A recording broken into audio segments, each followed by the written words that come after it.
कि मरने से पहले हम सब कर ले इस पे गौर। किताबों का खुदा और है, बाबों का खुदा और। कहने को तो थी सबका इस्लाम है, लेकिन किताबों का जहां और है, बाबों का जहां और।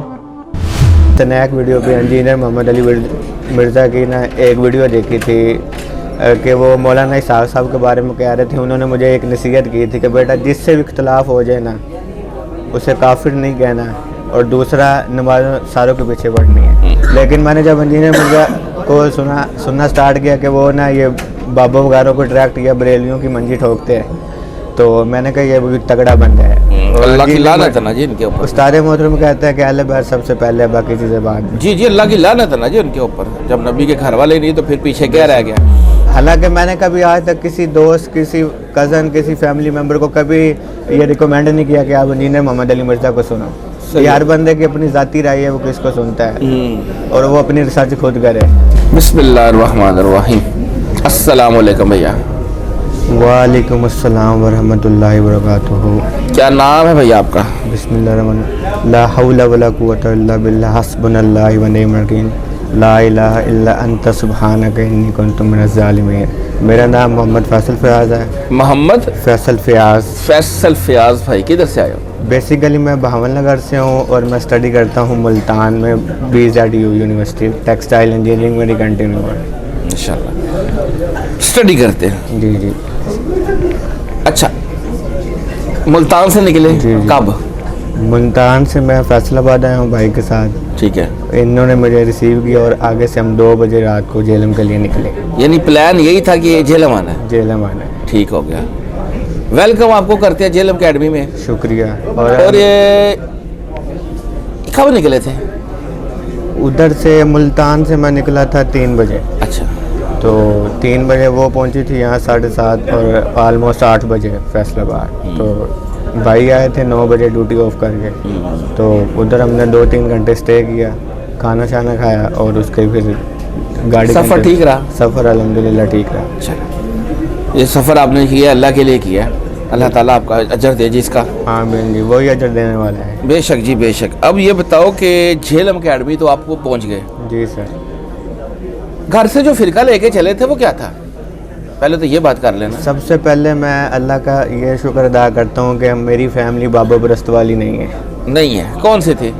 हम मेरे घर के एडजस्टेंट एक मस्जिद है अहले हदीस स्कूल ऑफ अथॉर्ट, ठीक है, कारी साहब के पास, वहाँ सिपारा पढ़ते थे और वहाँ से मैं शुरू ही से रफ़े दैन से नमाज़ पढ़ता था। ठीक है। ठीक है, यानी मुझे ये पता था रफ़े दैन ठीक है, मतलब उस टाइम मेरे पास ना तहकीक नहीं थी कि रफ़े दैन के मुतल्लिक़ कुछ अहदीस भी होती हैं।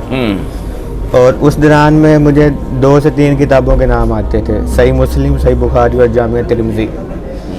देन ऑलमोस्ट 2 से 2.5 साल पहले मैंने ना स्नैक वीडियो पे इंजीनियर मोहम्मद अली मिर्ज़ा की ना एक वीडियो देखी थी कि वो मौलाना इसहाक़ साहब के बारे में कह रहे थे। उन्होंने मुझे एक नसीहत की थी कि बेटा जिससे भी इख्तलाफ हो जाए ना उसे काफिर नहीं कहना, और दूसरा नमाज सारों के पीछे पढ़नी है। मैं इस चीज़ से इम्प्रेस हुआ कि दूसरी वाली चीज़ से कि नमाजें सारों के पीछे पढ़नी है। जो मेरे चंद दोस्त अहबाब थे ना, वो ये कहते थे कि आप अहले हदीस हो, आप ये हो वो, हमने एक दूसरे की नमाज़ नहीं पढ़नी, हमने अपनी मस्जिद में नमाज़ पढ़नी है।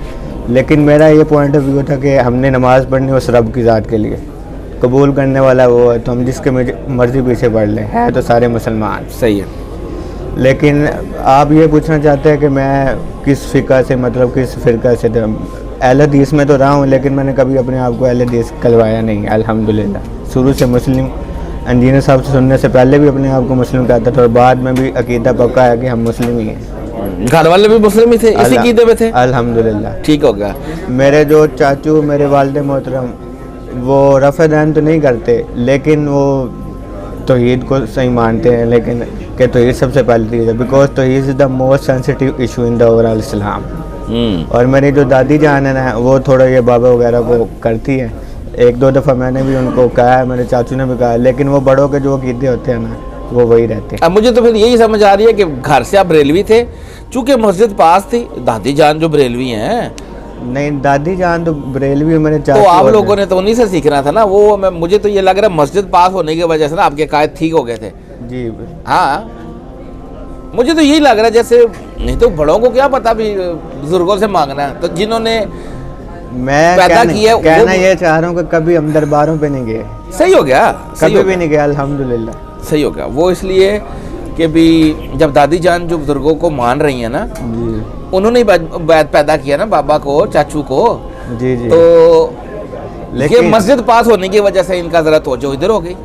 लेकिन मेरे चाचू वगैरह वो खुद पढ़े लिखे हैं, एक दो मैकेनिकल इंजीनियर भी हैं पापा, वो इस चीज़ को समझते हैं सही कि मतलब कि ये सही हो गया। ये चीज़ गलत है। अच्छा, अब सब हैप्पी चल रहा था, जी जी। फिर इंजीनियर साहब को कब सुना, लाइफ में कब आए, क्या हुआ?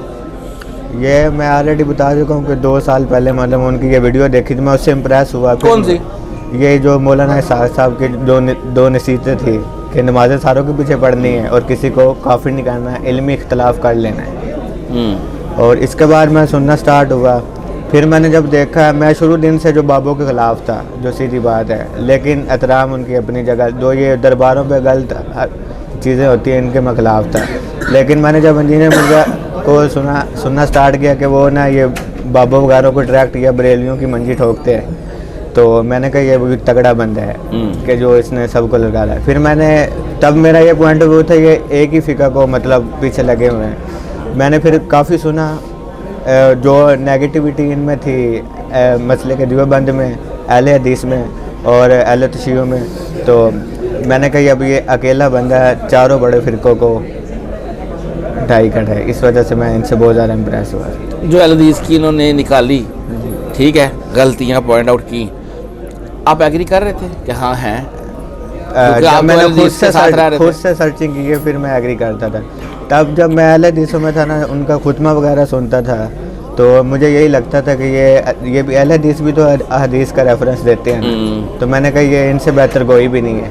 लेकिन जब इंजीनियर मोहम्मद अली मिर्ज़ा को सुनने के बाद पता चला कि उनमें जो कुछ चीज़ें छुपाई हुई हैं, जिस तरह 2812, ये उनके अंदर है कि कभी नहीं सुनी? ये नहीं, कभी भी नहीं सुनी। अहले बैत का नाम नहीं, अहले बैत का कभी भी नहीं मैंने सुना उनके बाद, कभी भी नहीं सुना। देख लो फिर कितना बड़ा ब्लंडर है जी। अल्लाह की लानत है ना जी इनके ऊपर। उस्ताद मोहतरम कहते हैं कि अहले बैत सबसे पहले, बाकी चीज़ें बाद में। जी जी, अल्लाह की लानत है ना जी उनके ऊपर। जब नबी के घर वाले नहीं तो फिर पीछे क्या रह गया? उनसे बुक्स रखने वाले को तमाम लानत करने वाले की लानत और अल्लाह की भी लानत। जी जी, ऐसे ऐसे। अच्छा, अब जब इंजीनियर साहब को सुन लिया, अहले बैत का भी पता चल गया, जी तो जो आपके अहले हदीस टाइम पे उधर दोस्त वगैरह होंगे ना उधर मस्जिद में, बिल्कुल बिल्कुल। हाँ, तो उनका भी कोई रिएक्शन आया? क्योंकि अहले हदीस तो बड़ा इंजीनियर के गेस्ट बोलते हैं। बिल्कुल, मेरे 1-2 कज़न भी हैं फैमिली में दूर के, वो ये कहते थे ये बंदा बातें तो सही करता है बट ये ना सहाबा का गुस्ताख है। मैंने कहा सहाबा का गुस्ताख किस तरह है कि सही मुस्लिम बुखारी में जो हदीस नकल हुई हैं, तो वो उस्ताद मोहतरम में गन पॉइंट से उन्होंने लिखवाई हैं, वो आप बयान कर रहे हो तो वो नहीं की जा सकती। और उसके बाद वो मेरे काफ़ी कज़नों के साथ मेरी बहस वगैरह होती थी इस मामले में।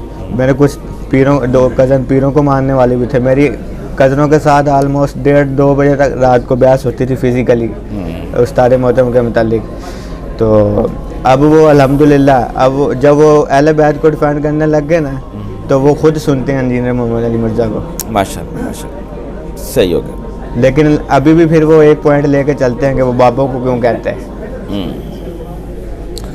अच्छा, अभी आपके जो अपने घर वाले हैं उनका क्या स्टेटस है? दावत उनके आगे भी रखी है? अहले बैत का तारुफ करवाया उनको, नमाज का तरीका बताया? जी अल्हम्दुलिल्लाह सब ठीक है। मेरे दोनों भाइयों को मैंने रफ़-ए-दैन स्टार्ट कराया हुआ है माशाल्लाह। मेरा छोटा भाई मेरी वजह से, मेरे चाचू के 2-3 बेटे मेरी वजह से। मैं इंजीनियर साहब के स्टेटस बहुत लगाता हूँ, हफ्ते में 2-3 मैंने स्टेटस लगा देते हैं नीचे इंजीनियर लिख के, तो उससे मेरे कज़न काफ़ी इम्प्रेस हुए ना वो। हालांकि मैंने कभी आज तक किसी दोस्त, किसी कज़न, किसी फैमिली मेम्बर को कभी ये रिकमेंड नहीं किया कि आप इंजीनियर मोहम्मद अली मिर्ज़ा को सुनो। हर बंदे की अपनी ज़ाती राय है, वो किसको सुनता है और वो अपनी रिसर्च खुद करे। तो मेरे कज़न जब उसको सुनना स्टार्ट हो गया तो अल्हम्दुलिल्लाह वो ये दीन को समझना भी स्टार्ट शुरू से ही हो गया। उनकी एज है 12-13 साल 14 साल पर। गुड, सही हो गया जी। फर्स्ट टाइम आए हो आप? जी जी अल्हम्दुलिल्लाह। और बाकी मेरे अब्बू जान हैं, उनको आई डोंट नो कि किसने बताया कि इंजीनियर मोहम्मद अली मिर्ज़ा बच्चों का ज़हन वाश कर देता है। अच्छा, मेरे पापा ने 1-2 दफ़ा कहा कि बेटा इनको ना सुना करो, तो मैंने जब पापा को दिखाया ना कि मतलब कि वो हदीसें ये मतलब ये बरेलवी की जो मतलब ये क्या दावत इस्लामी की वीडियो के डायरेक्ट पापा को पुकारना ये वो, अब्बू कहते ये तो गलत है। लेकिन उसी कंपैरिजन में मैंने जिन्हें मोहम्मद अली मिर्ज़ा की वीडियो दिखाई, रेफरेंस कुरान की आयत दिखाई जहाँ से वो मतलब रेफरेंस देते हैं, अब्बू कहते हैं बंदा तो खरा है, मतलब जो एक है स्ट्रॉन्ग मैन। तो अब अब्बू फेवर में है? अब्बू फेवर में है। अब्बू कहते हैं कि फिर एक दफ़ा कहते हैं स्टेटस ना लगाया करो, मैं कहते नहीं कुछ भी नहीं होता, डरते हैं ना, डरते हैं। चले जी। लेकिन अब अल्हम्दुलिल्लाह अब्बू कुछ भी नहीं कहते। मैंने कहा भी था एक दफ़ा घर गया था ना कि मैंने उस्ताद मोहतरम से मिलना, वो कहते ठीक है चले जाना। चलो जी, आज इंशाल्लाह आए उस्ताद मोहतरम से मिलने, आज जी, जी, मुलाकात होगी। अल्हम्दुलिल्लाह मैं फिर एक दफ़ा अल्लाह से बहुत शुक्रगुजार हूँ कि मेरा गोल पूरा होने जा रहा है। चलो जी, आज मुलाकात भी होगी इंशाल्लाह। इंशाल्लाह। और अच्छा लगा आपसे बात करके। अभी आप बैठो, जज़ाकल्लाह खैर। और फिरकों की दुकानें बंद, द डैमेज डन।